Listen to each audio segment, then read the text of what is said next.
Hey everybody, it's Michael Martin. Thanks for being here. I appreciate all the feedback that you give me on the channel, in the emails, and the comments. I think we're growing at a good pace here. I appreciate the feedback very much. It gives me an idea of what you like, what you don't like. Well, you like everything, but it's, that you like certain things more than others.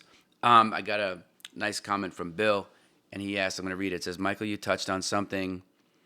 This was for the video, how I analyze my trades. And I'm reading the comment here. It says, Michael, you touched on something I've been trying to work on in analyzing myself. I notice I have triggers while trading that are simply in the wrong place and or at the wrong time. Not sure if you might have a suggestion on how to reprogram myself in that respect. Well, we consult to this, and it's a minimum 3-month program. So I don't think I can give you a fortune cookie kind of statement that you can use. What you can do is take a journal, and write down some things, and then analyze the whole scene as if you're like a reporter for a newspaper, or maybe even like a detective.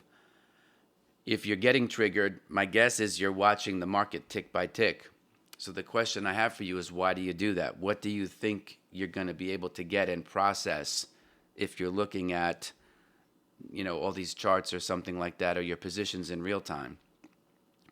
To me, that's like the worst thing that you can do, because it could induce you, especially if you don't have a lot of experience, it can induce you to do things that are not in your financial best interest, but what might feel good in the short run. So it's a super complicated question, because I always start with, like, what's your goal? What is it that you want your money to do for you? Because typically, you can't break that down to, say, 1-minute bars or 15-second segments in the marketplace.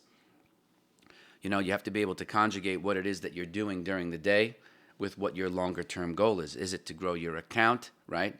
Is it to, build up so much equity in the account that at a specific time in the future you can convert that to treasury bills and get 5% for doing no work and have, a lot of passive income? Real estate, doesn't matter to me what it is.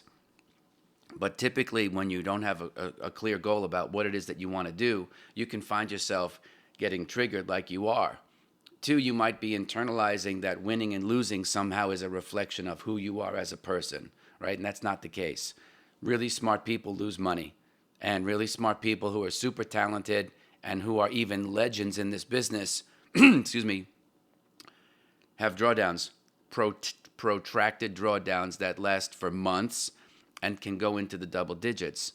So I always find it, amazing that people take losses so hard. Like, I didn't take losses hard to the extent that I knew I was on the path to finding out what would work for me. The only way to do it was trading with real money.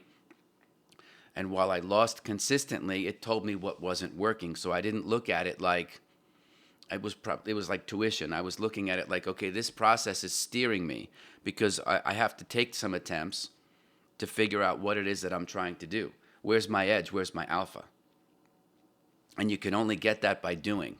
So if you are getting triggered and it's hurting you financially, then consider trading smaller. I do want to say something out loud. I know it's going to piss a few people off. If you're watching things tick by tick, I'm going to guess more than half the time, probably 80-90%, is your account is underfunded. And that's a tough spot to be in, because in my view, you're always going to be trading with scared money. Because look, if you have 5K, and I know how hard it was to develop my own first grub stake, to trade, right? You have to become a saver, right? Which is the act of not consuming, then find a way to put that into an account. Then you have the account funded, and it seems like it's all the money in the world to you. But you have to be ready, willing, and able to risk all of that to figure out who you are you have a relationship with the market. Because the market's a living, breathing mechanism. And lastly, because I don't want to blather on and on about it, because there's too many answers to this question. I don't know who taught you the rules of money or finance. And I don't know who was entrepreneurial or not in your nuclear family or in your environment that you saw all the time. So just by being witness to all of that, somehow you were taught the rules of money and taking chances.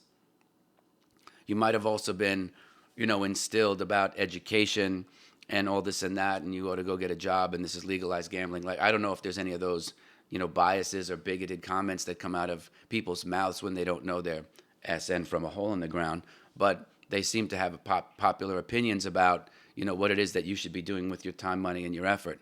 Only you know the answer to that. So, like I said, it gets deep. You might have had an overbearing parent who you can hear in the back of your mind when you're doing all these trades, and that's affecting your self-esteem or how you feel when you're losing money. It could also put you in a spot where you're taking profits too soon. So I know a handful of people, and I mean a handful, not a lot, who are consistently profitable by trading in the short run. They have a knack, right? The majority of people are going to have a very difficult time trying to do that in day trade because trading pushes your buttons. If you have a fight or flight mechanism, it's primal, right? We're not built to kind of take these risks on. I got lucky. I was born this way. But it still took me over 4 years to figure out what it is that I could do. So I would look at your P&L, figure out the expected value of a trade, stick with one ethos, one pattern, or one trading style so that you can behave consistently, because behavior predicts where you end up in life. So if you're all over the place, as I like to say, you've heard me say it on the show, you're going to get all over the place kind of results. And it's very difficult to go to school on yourself and say, well, how do I make any sense out of this? Right?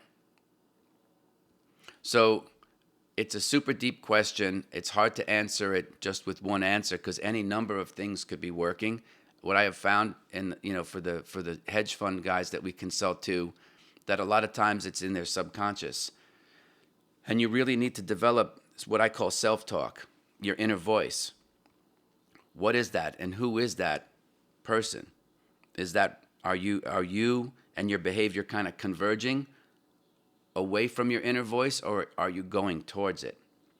Right? Because the smartest people on planet Earth, whether they're traders or not, and they're super successful, they have a very strong inner voice. They have very strong and powerful self-talk that propels them to move forward, knowing that they have to take chances and they're going to fail. Some of these people are going to fail publicly. I think Richard Branson just scuttled the company. He's probably one of the most successful business people that you could ever read about. So does that mean he's a failure? No, doesn't mean anything. So at any rate, long answer to what seems like a simple question, but the truth is that any of these triggers that you have, it's hard to know how you were taught that because it's behavioral, right? So you have to really look at who's bugging me.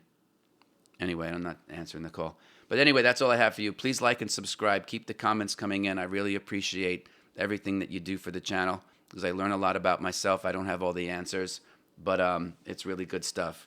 Thank you.